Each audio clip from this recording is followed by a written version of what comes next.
Byzantium supplanted Rome and Milan in the west at around the same time, and it would not be out of place to refer to Nanjing as the Byzantium of the East.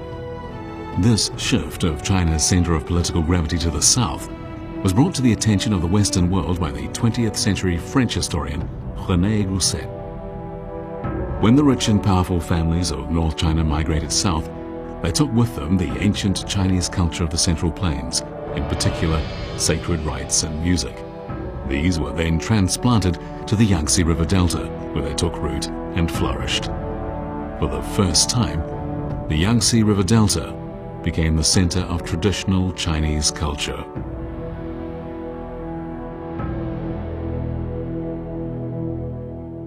它带来的是我们这个整个中华这个传统文化的这个精华的那一部分，同原来的南方文化相融合，这个形成过一个以中原传统文化为主的南北的一种融合文化。用现代话来讲呢，就南京是当时全国最大的一个移民的城市。从我们研究历史的人看来，一个以移民为主的城市，它的生命力是比较最强的。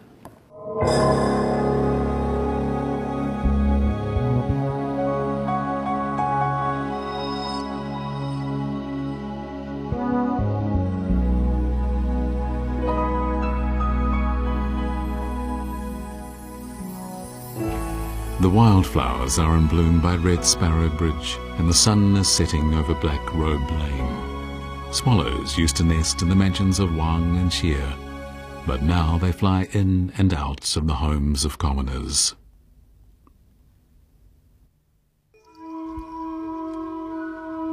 Black Robe Lane has been in existence for more than 1,000 years, yet it seems there have only ever been on the street just two homes, one belonging to the Wangs and the other belonging to the Xies. The Wang family played a prominent role in society following the example of Wang Dao. The Xie family, on the other hand, preferred a quiet life out of the spotlight, following the example of Xie An. Wang Shizhi was born in Black Robe Lane. He frequented gatherings of literati at Orchid Pavilion, and he became close friends with Xie An. When Xie An lived in seclusion in the eastern mountains, people sighed in despair, saying, "If Xie An doesn't come forth, peace will never come to our land." When Xie An was 40 years old, he became Prime Minister in the Eastern Jin court. Once in that position, the calm and imperturbable Xie An kept the country's weak pulse beating and restored its strength.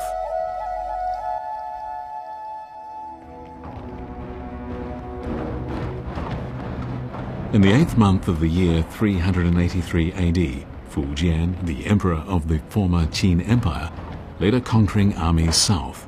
The army was so large, he boasted that if all his cavalry threw their whips into the Yangtze River, the river would cease to flow. Faced with this massive force, Xie An sent his nephew Xie Xuan with an army to meet Fu Jian on the battlefield. The military situation was grave, but Xie An busied himself at the capital playing a game of Go. When the first reports from the battlefield arrived, Xie An looked at them and then continued with his game. His attendants, anxious to hear how this critical battle was going, pressed him for news. Finally, Xie An said quietly, "The little guy crushed those thugs." The state had been in a perilous situation, and the people who had migrated south not long before to escape war had been facing the same dangers yet again. But a military victory enabled the country to turn danger into security.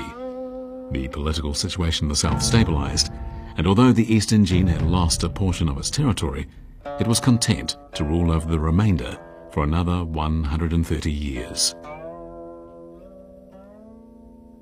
After the danger had passed, Xie An returned to his life of seclusion.